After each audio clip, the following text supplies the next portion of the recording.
Well, good afternoon, everybody. And good afternoon. We're running close. We're good. I'm Kenneth Hammond. And I am Sharaledon Brave, and welcome to another Cafe Chat. All right, thank you so much for the tea. We got our hot tea ready, and I got somebody on. What up? Yeah. Great. So today, since last month, Organic Treat played out so well, we decided to go with that format again. And today I have a piece entitled Simon's Story. But before we start, I do want to light our candle, inviting our ancestors into this place. Greetings, Henry. Thank you for tuning in.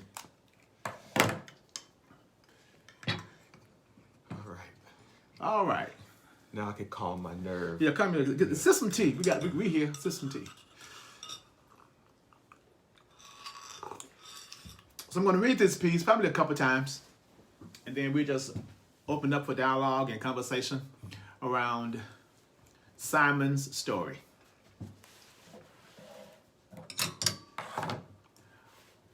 I carried it. On my way to a celebration with glee, singled out from the crowd by those in authority, as he stumbled and fell right there in front of me. Little did I know then he was sent from eternity.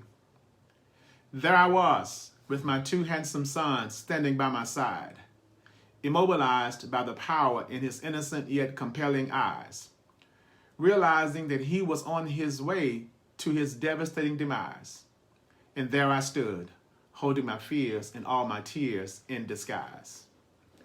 You, come carry this for him, was the command I received.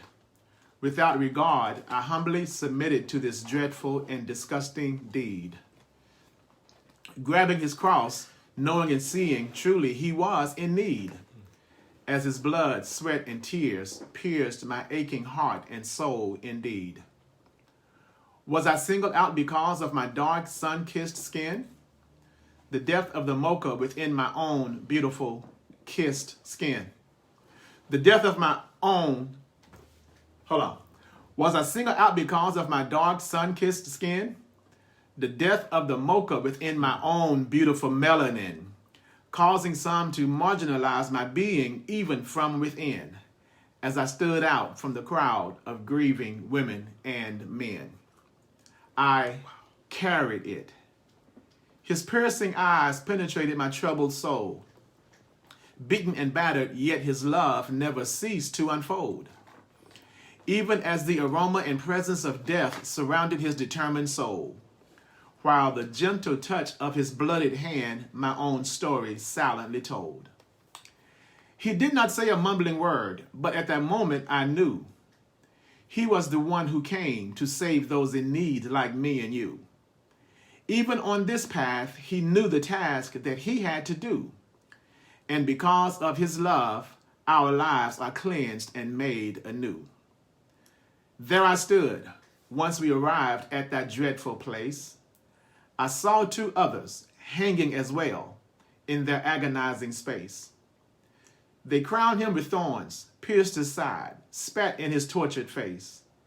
And he took it all in stride as he hung there and died in utter humiliation and disgrace. But wait, things began to happen as he breathed out his last. Foundations shook, the earth quaked, graves opened en masse. Curtains rent, people running and screaming to and fro, not knowing if this too would pass, as his mother and others prayed at the foot of his rugged and bloodied cross. Alas, I carried it. Now, I was struggling, y'all, trying to find a pen. And so that's why I just jumped on the computer to make notes, because there's so many. First of all, when you first wrote this, and I know we're in Lenten season, but that had nothing to do with it on our discussion when you first started writing this, or when the idea came. It was actually last month. When I first wrote it. But that wasn't your reasons for writing it going into Lent is my question. No, it wasn't. The reason was writing was because I got inspired from last month's Cafe Chat. Okay. When we did Judas Iscariot. Yes. and we began to talk about. I think I shared then that I felt the Spirit leading me to do more Bible characters and bring light to them. Yeah, so I was compelled to write about, hey y'all. But isn't this right on time, though? Yeah, it's actually right on time. Yeah, it's fitting for the season that we're in, the season that we're in. Yeah, and especially when you got to the last stanza, talking about the grave rising en masse, the wrenching of the curtains, and just all of that. Because unless you've actually done that study, or for some who got maybe a glimpse of it, Passion of the Christ many years ago, probably almost a decade ago. Yeah, when Mel Gibson. Yeah, exactly. The show may have gotten some, but we all kind of get the child version of that story. Let me respond. Yeah, Lisa, I wrote this after we did Cafe Chats last month. Yeah. And just a little background, y'all. John. Hey, everybody. Many of you may know the story of Simon of Cyrene, and there are two trains of thought about who he may be. One train of thought feels that he may have been a displaced Jew who was fleeing persecution and captivity and ended up in the city of Cyrene. Okay. The other train of thought is that he was a resident of Cyrene, which is in northern Africa, which simply means that this is a brother, right? So, yeah, I forgot I was there. I've been to the Holy Land. Powerful. Thanks, Lisa. Wow, very good. Yeah, and so some feel that he was a native of the city of Cyrene, therefore, which would make him a brother. And as you can see, I kind of weaved both of those trains of thoughts in, but I land more towards him looking like me and my boy Sharaledon, in between the two of us. Maybe a little more olive colored than brown. But I had the reason I started looking for a pen, and y'all probably saw this expression on my face because I was trying to grab the computer and I almost dropped it and everything. Mm-hmm. But the reason I was looking for a pen because when you did when you talked about when they called him out in the complexion of his skin, I laughed to myself. I said, "Yep." I said they'll call a black man right in front of Jesus, call him out right in front of the Lord, and put us to work. Yeah, right. Yeah, and to me, what's interesting about this, just from my own research, Simon pretty much was just going by his business. He was in the city, some believe, to attend a Jewish ritual. And so when the Roman soldiers saw him, I guess they recognized his stature and felt that he would be the one who could carry this cross. And so they called him out. And so another purpose of doing these types of pieces now is to lift up what some may consider insignificant characters in the Bible, right? And bring their story to life.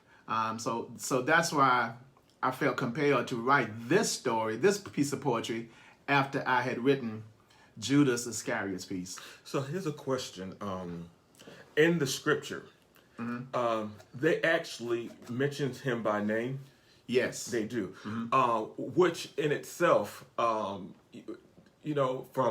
my studies, anytime those names are mentioned, because even though we still see him as a minor character, right. But most times, as I was taught, that if a person has a name to them, that character, it's usually for a particular reason and to follow that.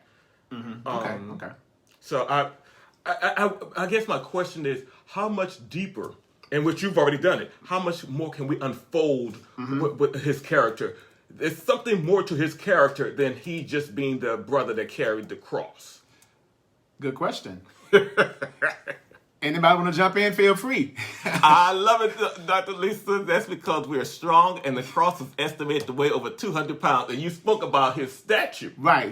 Yeah. Oh, somebody had been on your... Good. Oh, thank you. Jerome, good to have you aboard, my brother. So, Dr. Lisa, you caught that really quickly. I'm glad you did that. Yeah, because that was one of the things, and then to have the two sons there as well. Yeah, and that's interesting too, that, just from my research, they were stating that he had his two sons. Yeah, Dr. Black. I call him Dan. That's my homeboy. Why are you on your page? Good company. Yeah. And it was, I thought that was interesting that to show, I'm going to go there, to show this brother having his two sons with him, right? As he was going to this ritual. To me, that speaks a lot about how how society has attempted to negate the black man being involved in his own family. Yes. But here we have this brother, Simon of Cyrene, who thought it was important enough to take his sons with him to participate in whatever ritual was going on. You know, my mind, I can't even contain it right now. It's like, and being able to witness their father. Right. With that struggle, on that journey. Right. And to be there and to learn, not just witness, but to learn also. And to not know what was really going on. No, they don't have the whole story. They have the whole story. Because one of the goals that I would like for us to do, y'all, is let's try and put ourselves in Simon's shoes in that moment. Because if we're looking at it from this side, right? So we have the historical context. But think about if we were there in that moment, and if you were the one who was singled out to carry the cross of Jesus. I see we got some new folk on. Shall I read it again? Oh, please. But let me say something before you read it. Right now, sitting next to you, I wish that I was on the other side of the camera. Because I think I'm experiencing, even though I have the words in front of me, I'm experiencing all of what I want to know but can't know yet. Gotcha. I don't know yet. Got you. Don't try to make sense of that. When you travel there's a tour guide that spells out in great detail what Christ endured as he traveled Villa de la Rosa. I walked and it was, I'm scrolling up, struggling. I could never have carried that cross. Yeah. You know what? I can't even imagine. I can't even imagine. You know, what I would like to do is one day see a replica or feel the replica of that cross to understand what its significance. Yes. Yeah. Yes. Okay, I'm gonna read it again for those who are new.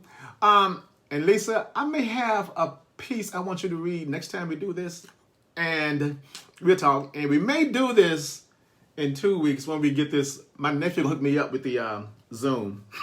Yeah, I'm old. I forgot. Anyway, I'm gonna read it again for those who just came on. Simon's story.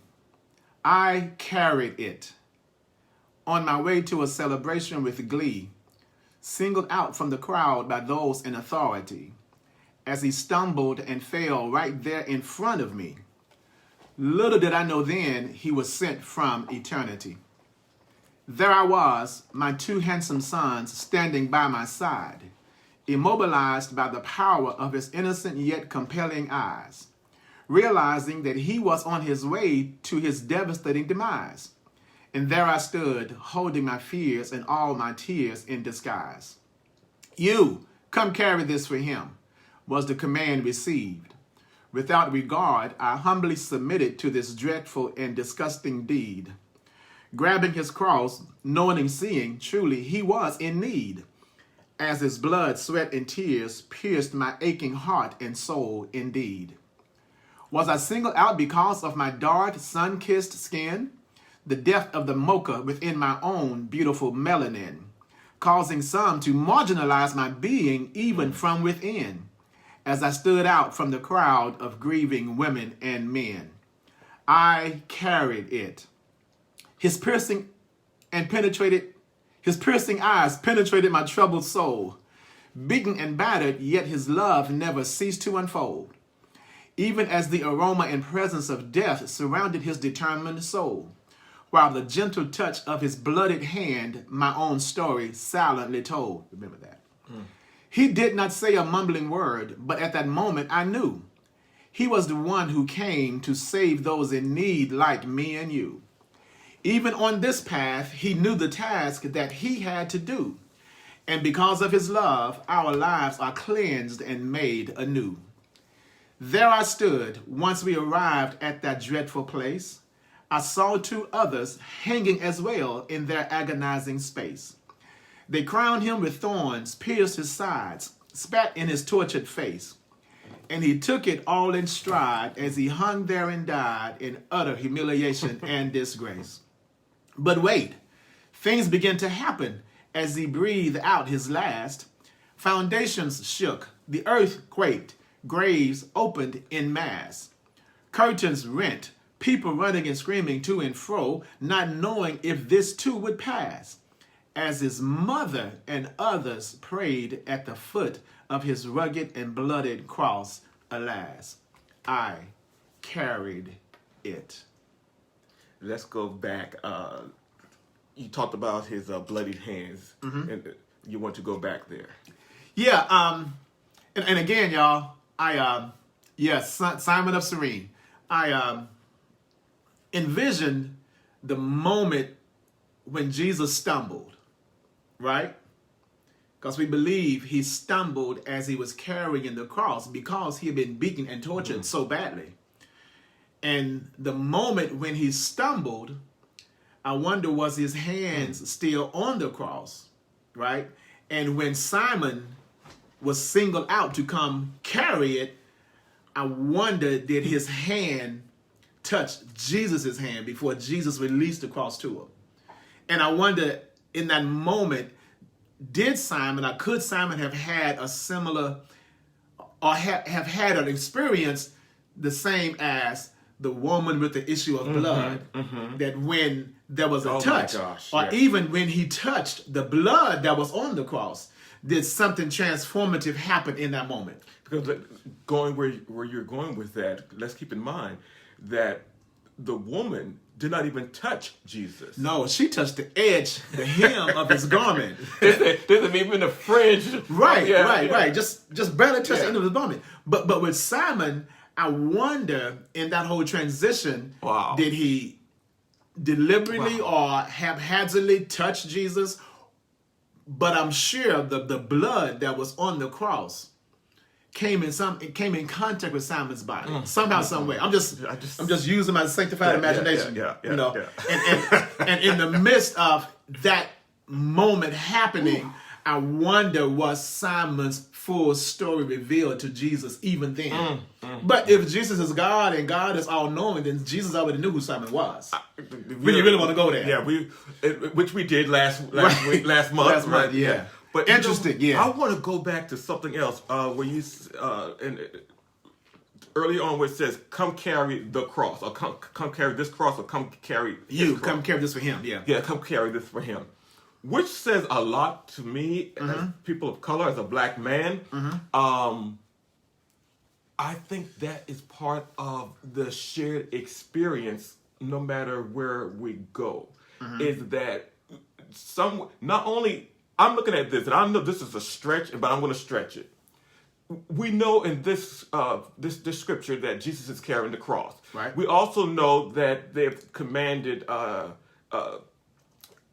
Simon or Cyrene to come carry the cross.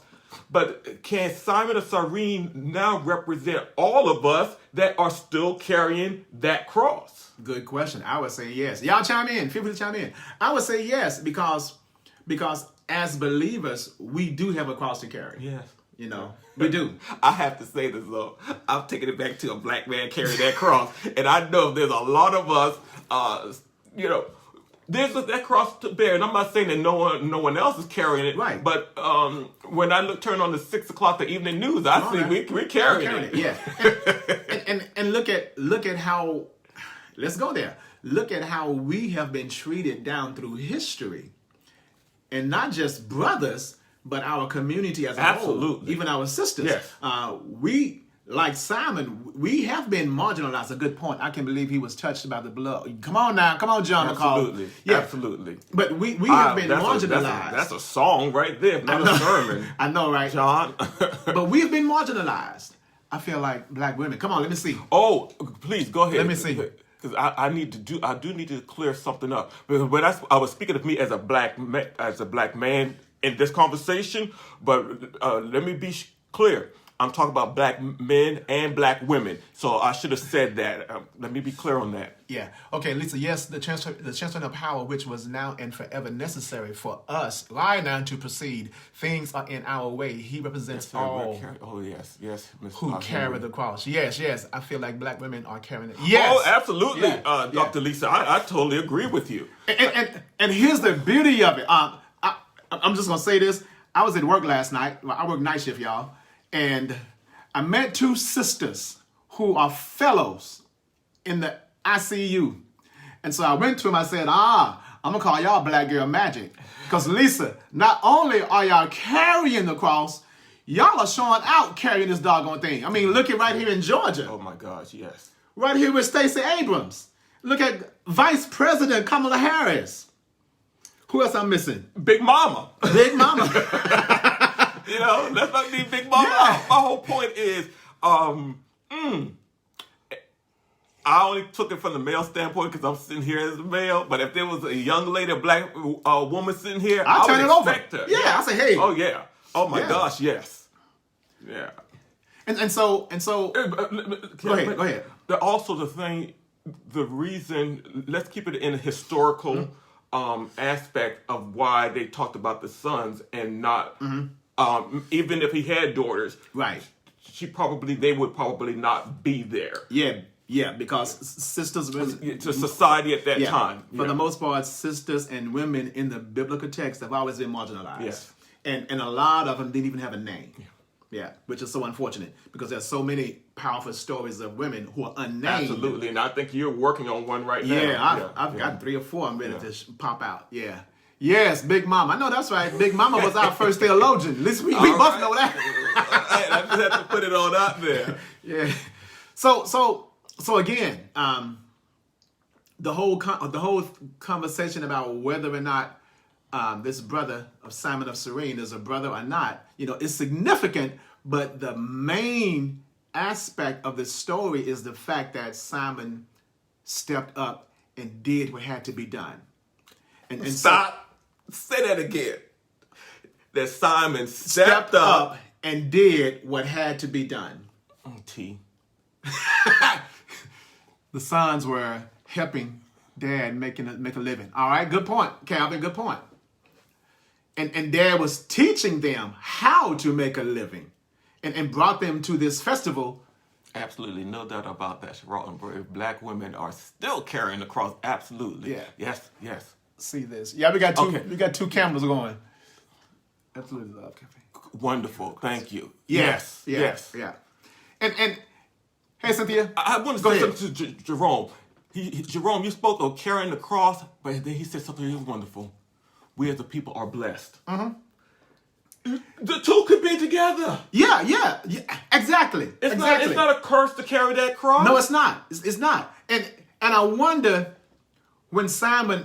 And we just brainstorming, so feel free to join in. I wonder what was going through Simon's mind when he realized, oh my God, this man is about to be crucified. Yeah. And in order for this to happen, I'm birching y'all, she got me. In order for this to happen, I got to carry this for him. Now I'm a part of his historical legacy. Yeah. That I'm the one who was singled out to carry this as horrific as this is, but I'm the one to make sure that he gets to this point of crucifixion. Now that because think about it, he's carrying this thing, and as he approaches Golgotha, Calvary, he sees the other two already hanging. I have to ask this question or make this statement. He did not go there. Simon did not go there to help. Simon was there pretty much as a witness, maybe a spectator, maybe more so as a spectator.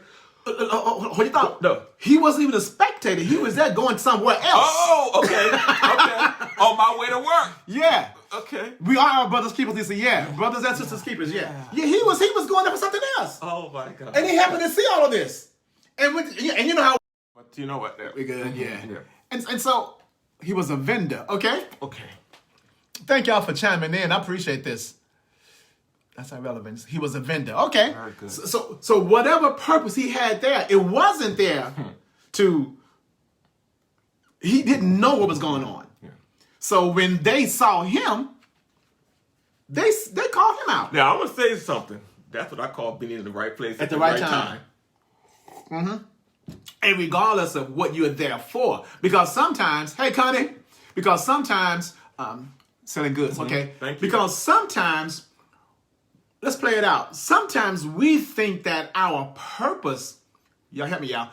Sometimes we think that our purpose or our ministry is to do something extravagant or to be, I'm about to get in trouble, to be prosperous, to have the big mansion, all that good stuff. And I ain't knocking that, but in this particular case, Simon's purpose here was to be an aid and to assistant, to be present. And to help Jesus carry this cross. If you ever walk this path, it's lined with street vendors. Oh, okay, cool. I gotta go over there and see this. I got my money saved up too. As soon as COVID gives me a break, I'm out. I know. There's so much. Yeah, but again, Simon was where he was needed to be for a specific time, for such a moment as this. Wow. He did not realize he was going down in history. No, he did not. No. That is very much correct, John. Yeah, Kevin, you're right. On the skin color. Yeah. You're right, John. Yeah, we got two cameras going on. Yeah, I know. It would change your life. Yeah. And so, again, just John says here he did not realize he was going to be a part of Jesus' history, the historical history. No, he didn't. And that's the same with us. We don't realize in the moment the impact of what's happening. And that's why I always talk about opportunities. One of the things I posted recently was create your own opportunities and then create them for others. And sometimes it's not about you creating them, but being in the right place at the right time. Being present. Thank you. That's even better. Being present. Being fully present. Being fully present, yeah. And bringing all of who we are to the table. And to be vulnerable. Men folk, we have a challenge with that. I'm learning and I'm being pushed to be more vulnerable, which is a challenge. Sometimes blessings come where you won't think. That's how God works. Simon didn't know, but God did. Exactly. Jerome, exactly. very much so. Yeah, because again, while we're in the moment, we don't know. Yeah. Prime example. I was working one night, and the sister, hey Twala, the sister came in with her grandson, and it was interesting how the focus shifted from her grandson to an uncle she had lost, right? And she stated she hadn't even shed a tear, right? And so I, being the chaplain, I walked in and I was prompted to take a seat. Usually I go in, do my little commercial visit because I'm just doing a routine, checking in, hey, how you doing? I'm the chaplain, if you think I'm here for you. But in this, God is. But in this particular instance, I felt prompted to sit down. Okay. And when I sat down, even in the room, the dynamics shifted. In what way? Follow me. It shifted in the manner in which I was looking up to her versus her looking up to me. Okay. And sometimes when the dynamics shift, it allows the other person to open up more so. Gotcha. So in my seating, she opened up about the death of her uncle that just took place 3 days ago, and she hadn't had a chance to grieve or process it. And I'm going in to do my little commercial visit, but when I realized that, when she said that, I realized, no, Kenny, this is not a commercial visit now. This thing just shifted because I repositioned myself, right? Wow. And if I hadn't been present and aware, I would have missed an opportunity to give her an opportunity to process her loss. Wow. And in the midst of us talking and praying, she began to shed tears. Wow. And as she shed those tears and I finished, she was like, "But what's your name?" She said, "What's your name?" And I told her, she said, She said, "Thank you. I finally was able to release the death of her uncle." I said that to say this. We don't know while we're in the moment the impact that we have. I want to unfold something for you. Go ahead. You used several words that brought me to this point and talked about the commercial, the impact, the death of a loved one, all of those. And so I'm going to do a commercial break in a sense from this piece, and I'm going to do a piece. Okay. And then I'll talk about why I want to do it right then. Okay. This piece I posted it yesterday. It's entitled "In This Chair." In this chair, marriages are saved, children are raised, homes are bought, lessons are taught. In this chair, tears are dried, the young has died, the sick is healed, the promise revealed. In this chair, children walk on stilts, patches made into quilts, recipes are shared, wines are paired. In this chair, fear is faced, dreams are chased, money invested, theories tested. In this chair, communities are sustained, generational curses unchained, politicians held accountable, hunger surmountable. In this chair, grievances are aired, broken hearts repaired, spirits are raised, and God Almighty be praised. In this chair. Now, this is a piece that I actually I wrote. I think it was day before yesterday, or not initially. It is in memorial to one of my former co-workers in D.C. And what brought me to this is when you said that the young lady had not yet mourned the loss of her uncle. And I had been asked to do a piece for the memorial, which I think they're doing up there today, not of her service, but for those of us who were in education. So what was interesting is that I could not write anything. I did not want to face the death of my friend. In that moment. Yeah, I just could not. And so yesterday morning, I think it was Spirit got me up at like 4:59, and I wrote this in about no more than 10 minutes. My pastor in this chair, I like that. Go ahead. Thank you so much for that. Hey, go ahead. And so she was a beautician and a cosmetology teacher, so that's where that comes from. And so when you spoke on that, it took me right into this, and so I appreciate that because the dynamics was changed. I needed to face I needed to face that in order to move forward and to heal. So, and then we talked about the commercial. I said, but this is time to make this commercial break to get this in because I only bought 2 pieces to share if I needed to, I wanted to. Let me say this. My friend, Dr. Lisa Tate, therapist, Dr. Lisa Wilson Tate asked, where is this? Your piece in this chair. It is on my site. You can go show your site. to my profile, Sharaledon D. Brave, which is on Facebook, and you'll find the video. And then I do have the script itself. I always do that. But I will tell you, Dr. Lisa, please keep an eye open for it because by the end of the year, you should be able to get this from my website, www.bravepenandpaper.com. bravepenandpaper.com. I am already in thought right now to publish this where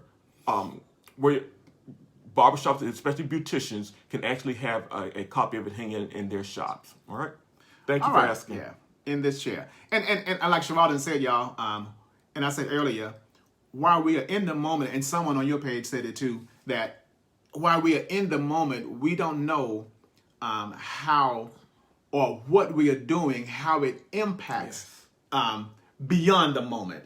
Because sometimes what we see is the here and now, right? Like I shared the story, I didn't know at that moment when I went into that patient's room that that grandmom was going to break down and open up. I didn't know. Yeah. But the key is to be present. I love that. Every time you go back to that about being present, the here and now. And that's what Simon did. Simon was present. And in that moment, and one other thing he did, y'all, he didn't run away from the moment. All right. He didn't minimize what he had to bring in order to meet the needs of the moment. Now, let me you said this. He did not minimize. He didn't minimize. Because one of the things, there is I'll come around to his name. There's an executive minister at Christ Universal Temple. I can't think of his name right now. He really got me to understand this thing that I used to do. Say thank you. When someone compliments you, don't shrink. Don't minimize yourself. Right. Exactly. And I do that myself sometimes. And I'm very thoughtful of that now. When someone says something, sometimes thank you. Yeah. Come back. Don't go, well, I really get this from so and so. This is where I got it from. Right. No. Right. Thank you. Because I've done it even as a chaplain. When someone says, "Man, that was great," I'm just a chaplain. No, I'm not just a chaplain. I'm more than just a chaplain. Exactly. Or I'm just a musician. No, I'm more than just a musician. Or I'm just a singer. No, I'm more than just a singer. And it was funny. Two friends of mine from undergrad, Billy Rivers and Greg Sane, were teasing me yesterday after I did my my hymns and gospels and spirituals, and Billy said, "Man, while we were in Vesper choir undergrad, right, in the college choir, Billy said, yeah, while we were in Vesper, man, you were hiding out. I didn't know you had all that in you." And then Greg said, "Yeah, I thought he was just being silly and telling jokes like the rest of us." I said, "Yeah, I was doing that too." Yeah. But what was funny is I hadn't come into my own. I hadn't claimed all of who I am, all who I was then. I was 18, 19, 20 years old. And so I was coming into recognizing what voice I had, And then when I traveled once with the New Jersey Mass Choir, that's when I began to realize, oh, I do have something, And even now, as all of us, we are so quick to minimize our gifts or who we are as human beings, that sometimes in minimizing ourselves, we miss out on the blessings that God may have in store for us. And when I say blessings, I'm not talking about just the good things. I'm talking about the experiences that can lead us to be drawn closer to who God is. Or the experiences that others may need to see as a result of the work that God has called us to do. Wow. Because if I minimize myself as a chaplain, right, then somebody at the hospital going to get the short end of who I am. Gotcha. And if any of us minimize who we are, somebody will always will receive less they will receive less of us, and maybe less of that encounter, which would lead them to a closer walk with God. And talk, preacher. And we have to be responsible for that. We have to be accountable for that. Yeah. Because it's one thing to walk, y'all. It's one thing for us to walk in the fullness of who we are. And that's the challenge. That's a daily challenge. It is. Because I'm going to tell y'all, I struggle. I struggle. I heard a teacher saying, God is the enemy to great. Oh, good is the enemy to great. All right, now I like that. Right. And to be honest, y'all, it's a struggle. And especially in light of this pandemic, how things have changed. But that's, I don't know where I'm going with this, but it's a challenge. It's a struggle sometimes to embrace all of who we are. And it's a daily thing that we have to. And what helps me is when others acknowledge experiencing me in my fullness. Yeah. Y'all with me? Prime example, when I sing on Sundays, or when I started doing singing through Lent, you guys don't realize how much the feedback that I receive encourages me. One time I almost quit because I was looking at the number of folk checking in, and I got disgusted, or I got sad because I didn't see the numbers increasing, they were dropping.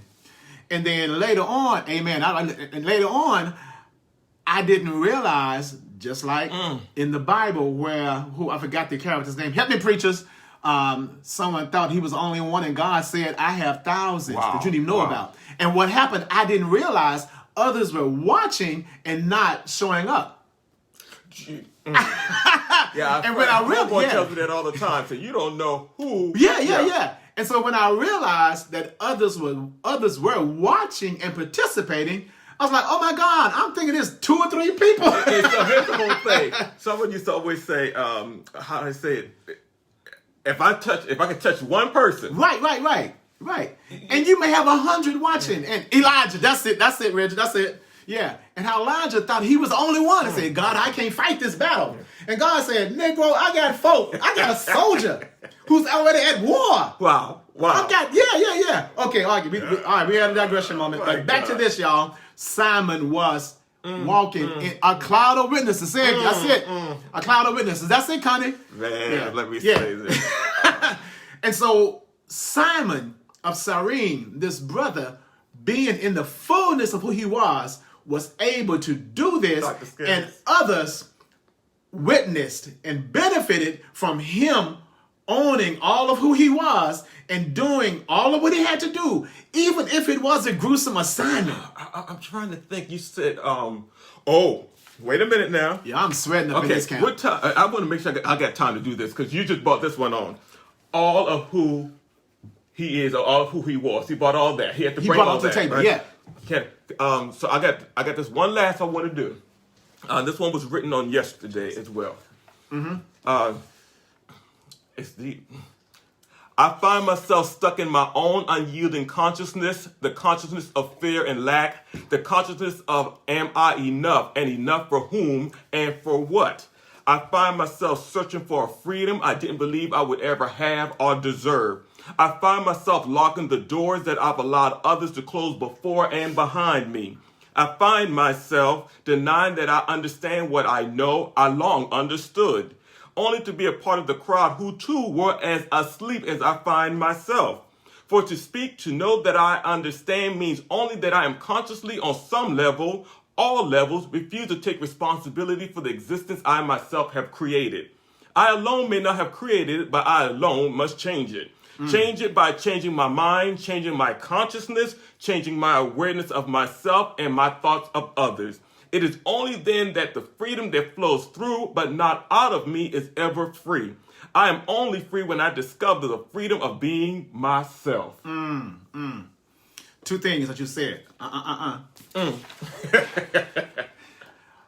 find myself denying that I understand what I know. I long understood only to be a part of the crowd.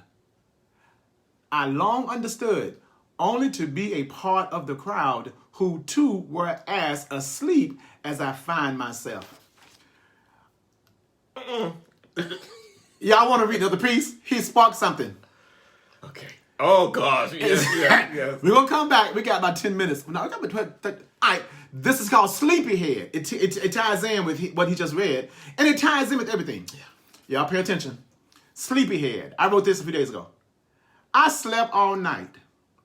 I didn't even hear London Bridge fall, nor see Humpty Dumpty sitting on the wall. To be totally honest, it really didn't matter, cause that's just whimsical, useless chatter. But I slept all night. I didn't even toss all around, nor turn. My headache, my heartbreak, they didn't even burn. The news mentioned the stock market crashed. The ticker tape on the bottom, they say, began to flash. But I slept all night. Malcolm was killed in Washington Heights. Medgar was gunned down in his driveway over civil rights. Martin was in Memphis at the Lorraine Motel when the bullets pierced his body and to death he fell. But I slept all night. Rosa sat on a bus and sparked a revolution. Fannie Lou was sick and tired of being biased, of this biased political institution. Bessie sang her blues of sexual freedom and independence without fear. Harriet became the Black Moses even when death was gravely near. But I slept all night. Tulsa's Black Wall Street was burnt to the ground by the Klan. Rosewood in Florida was destroyed by the same racist hands. Jim Crow found his way after slavery had ended, and some in Texas didn't hear about the passing of the 13th Amendment. But I slept all night.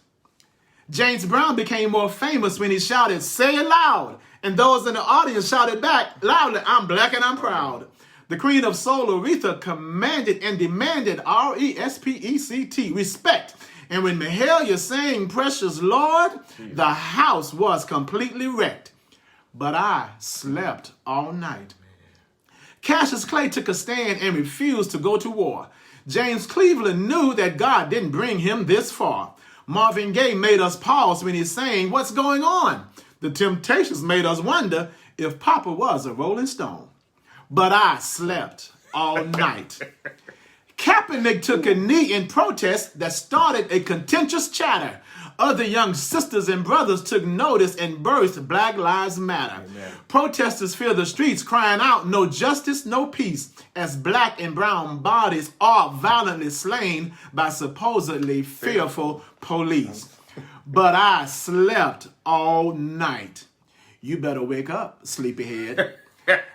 Now, what he read about, I find myself stuck, and what he read about being asleep, only to be a part of the crowd who too were as asleep as I find myself.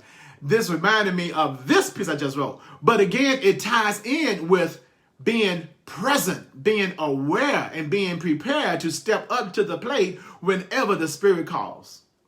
We got to wake up. Yes. And stay woke. And stay woke. Whatever that means to different people. Yeah. But to me, it means to be aware of what's going on in society. I can't with you two, so much talent. Thanks, Lisa. But it means to be aware.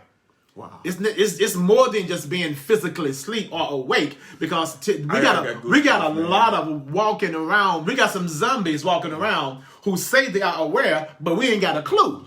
Yeah, we are physically awake, but intellectually or from a social standpoint, we are just asleep. Yeah. One of the things I did this morning, which was interesting, I knew I had gotten too caught up in the news cycle. Mm-hmm. So I pulled myself away. I actually got rid of an app or two off the phone. Right. At first I was thinking, Sharaledon, do you really want to do that? But then I realized that there's two things that's going on. Thank you, Eric. Good to have you. There's two things that's going on with that. Mm-hmm. Don't get distracted. It's one thing to be awake or not asleep, but then to be distracted is something totally different. So I got on something here on PBS this morning that I love to follow. So I followed them this morning, and I realized it was already in the sense that it keeps me knowledgeable on the foundation when it comes down to we got caught up in the election. Now we got to get beyond that. Yeah, we have to get beyond that. But I need to go back to voting rights and what they're doing in the Gold Dome and all of that. So I don't care what's going on right now in the aftermath so much of the election. Yeah. I have to look at the foundation and work it from that. And just a side note, I said earlier about the executive minister from Christ Universal Temple in Chicago. I just want to mention his name that really got me in the mindset of just saying thank you and not minimizing myself. Right. That's Galen McDowell. Gotcha. Yeah, and to tie this all back in together, y'all, even with what's happening in society now, it's important for us as an African American people and to expand that as a people of faith. Yes. To be awake and to be aware of what's happening in society. I think my girl says, that's right, brother. One of my friends from back in high school, Connie Pope, got a singing voice on her. Come on, Connie, sing for us. Yeah, but it's important for us to be aware and alert and informed. The Spirit just moved me to say this. Let me say this. You and I have a platform. We've developed a platform. Yeah, I have my own, you have your own, and you've developed this one for us together. If you're sitting out there thinking that you don't have a voice, come on now, or you don't have something to say, or you don't have something to give, please don't think that. Exactly. Please don't think that. You always got something to bring to the table, if nothing more than your presence. Exactly. And I remember years ago when I was a teenager, and Reverend Matthew Smith was our pastor then, and his wife, Sister Rosemary Smith, came and spoke during a revival, and she talked to the young people, right? And she was talking about how all of us can pray. And she took it a step further, which stuck with me for some reason. And she said, and sometimes we have to be the hands and the feet to our own prayers. Gotcha. Yeah. Now, I'm going to tie it in, y'all. Y'all give me a moment. Even in us praying and asking God to do A, B, C, and D, sometimes God says, I've given you the gifts you need to do A, B, C, and D. When are you going to step up and do what I've given you to do? When are you going to walk in your own purpose? When are you going to sit down and get serious about what I have called you to do? You know, and when are you going to do it? Because God is saying, I'm already there. I got you, boy. I got you, my sister. So even with Simon, we don't know what all was going on in his head prior to this. Thank you for going there. Yeah, but Simon was aware of what he had. And in this context, his strength was what was needed. His body, his physical body was what was needed to carry out this task. So Simon was present and Simon was available to do what needed to be done in that moment. We don't know what the moment may be, but God knows what we bring to the table that will meet the need of that moment. Well, I got this. Dr. Lisa, some other people brought it up as well. You talked about being present. I found myself having to learn how to go left when the Spirit tells me to go left, right, and that might be right behind one another to get to be where I need to be. Right. And I wonder that morning, did Simon get this? Well, you know what? Let's go ahead and leave right now. I hear you. Let's go to the left, then the right. Right. You know, I'm going this way instead. Yeah. Exactly. Because I find myself doing that, and every time I listen to Spirit that way, it's almost there's something always waiting that was unexpected. Mind you, I did not say something that great, grandeur and everything, just something. Just something, yeah. There's something there when you listen. There's something there. and the challenge for me and the challenge for us, learning to listen to God, so important. Yes. And the challenge for us is, once we are in tune, you know, whatever the it is won't matter. Yeah. Because it shouldn't matter if it's large or small. Exactly. Yeah. It shouldn't matter. Well, if I'm speaking at Hampton Ministers Conference, or if I'm speaking at the Democratic National Convention, or if I'm just speaking on Facebook Live. So let me make you laugh. This is too funny. My sister's here watching. So my great nephew, I think he's about 8 months old now. He got a hold of my niece's phone, and all of a sudden I saw my niece, trying to FaceTime me, come find out, and then it dropped. So I FaceTimed her back. She said he had gotten hold to the phone and he had FaceTimed his great uncle meeting me. And so I told her, I said, well, I'm going to snap the picture. And he had his foot, he had his toe in his mouth, and had his little hand up and everything. And so I took a screenshot of it. And you talked about something being great or small. I got up this morning and I looked at that picture. I chuckled and I just got to work it and everything. For me, in his own little way, he reached out to his great uncle. I was going through something yesterday, and it was everything I needed. Some people go, that ain't nothing, but it's everything to me. Right. The little things. It's the little things, yeah. My pastor says Jesus was black, so blacks have to help blacks in the moment. Simon and Jesus. Okay, we can go with that, and to talk about how we as a people need to be more supportive of each other. Yes, absolutely. Back in the when I grew up, y'all, back in Menifee, Arkansas, I'll never forget. Y'all gonna laugh too. I'll never forget one time we went on vacation, and it just stick in my head. We went on vacation, and my mom had told Mrs. Reese across the street to get the mail for us while we were on vacation, and to put it in the den on the table. Now, that's what you call trust. Yes, absolutely. That you have a neighbor who will get your mail, go into your house, and my mom and dad's house, and put the mail on the table. Now, this is back in the 60s, and when we got home, all the mail was stacked up on the table. Okay. Can't do that now. Some of us don't even know our neighbors. I know two of mine, y'all, and that's a shame. I'm just being honest.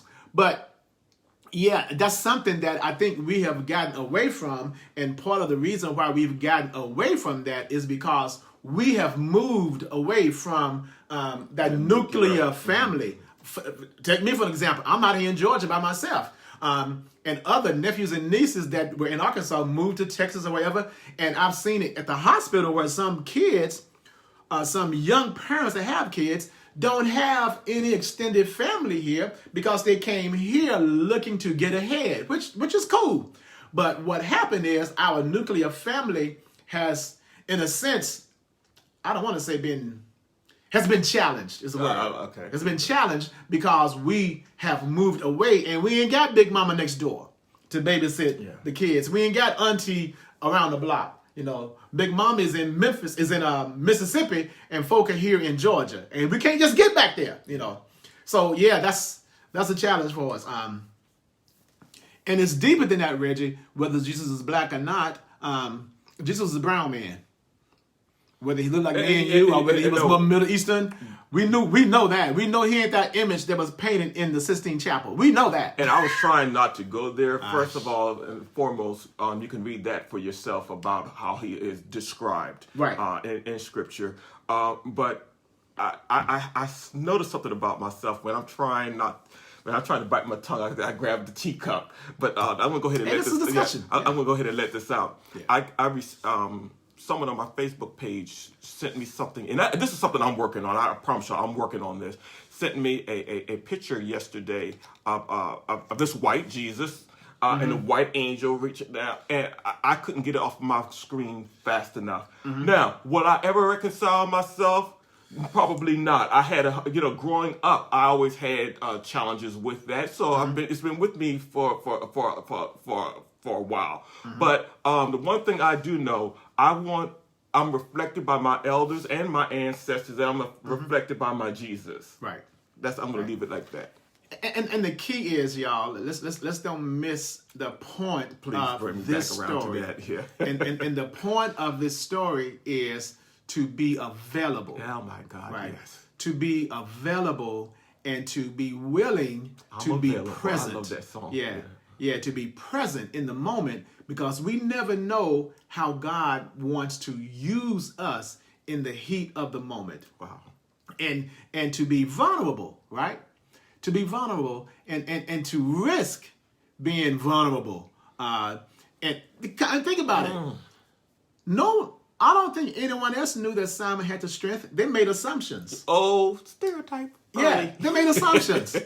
They made assumptions. They saw this brother who apparently had to be presented one way, as solid or looked stronger than others there.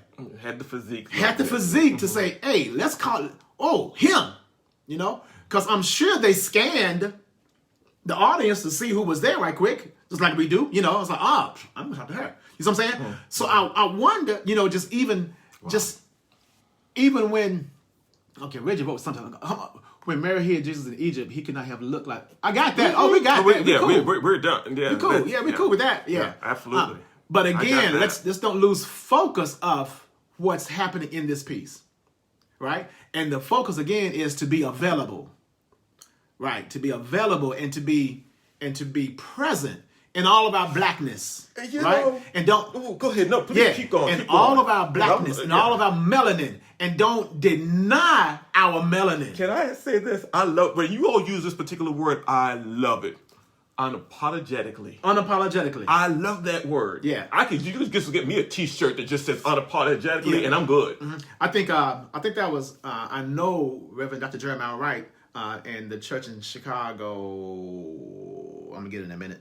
Come on, y'all. I've seen him United Church of Christ. Okay. It's UCC Church. Trinity. Yeah, Trinity. And Reverend Otis Moss III, Reverend Dr. Otis Moss III is a pastor now. And so I think their phrase was unapologetically black, unashamedly Christian. Yeah. But Reggie, you're right. They hid in Egypt. Why? Because they blended in Egypt. Exactly. Egypt is in Northern Africa, and we know who's in Egypt now. So 1 minute. So Jesus and Mary and all of them look just like us. Dr. Wright, unashamedly black, unapologetically Christian. I love it. Yeah. And that's that's what we ought to embrace. I am who I am. With all of my flaws. Feel me? With all of my shortcomings. With all of my missteps, all my mistakes, with my sordid history, I am who I am. And we still celebrate. And we still celebrate. And we still embrace who we are as people. Absolutely. All right, y'all. It's 1 minute to 4. Our time is up. It's been fun. Next month, it would be the Monday leading up to Easter Sunday. It's in Passion Week. Lisa, would you please be willing to read a piece for me, and I will get it to you. The piece is entitled Mary's Story. And the reason why I want you to read it is because I want it to be heard from a sister's voice. I think you can put something in it that I can't, right? So let me know if you want to do that for me, and I get it to you. It's entitled Mary's Story. All right. Ladies and gentlemen, thank you all so much. I've had a blast. Sure. All right, Lisa. Thank you. Thank you all for tuning in. Every morning when I get off work, you can catch me on hashtag Singing Through Lent. You can catch Sharaledon on Wednesdays at 4 o'clock. At 4 o'clock on my profile page for Wednesday Wisdom Poetry. Wednesday Wisdom Poetry, 4 o'clock, where he shares his original pieces.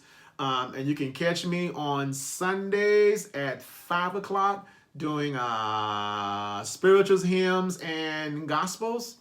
And you can catch us the last Mondays of the month. I said fourth Monday last time. Thank you, Eric. But last Mondays of the month doing cafe chats. Yes. Yeah. All right. Now, So, if go ahead, Sharaledon's schedule change, we'll move this to a later time in the evenings. Because I'm flexible. And y'all, please keep that lifted in your thoughts and prayers that that schedule will be changing soon for me. I appreciate you. Thanks, Eric. Right. Hey, thank y'all. Appreciate it. Take care. Bye now. See you next time. Thank you, John.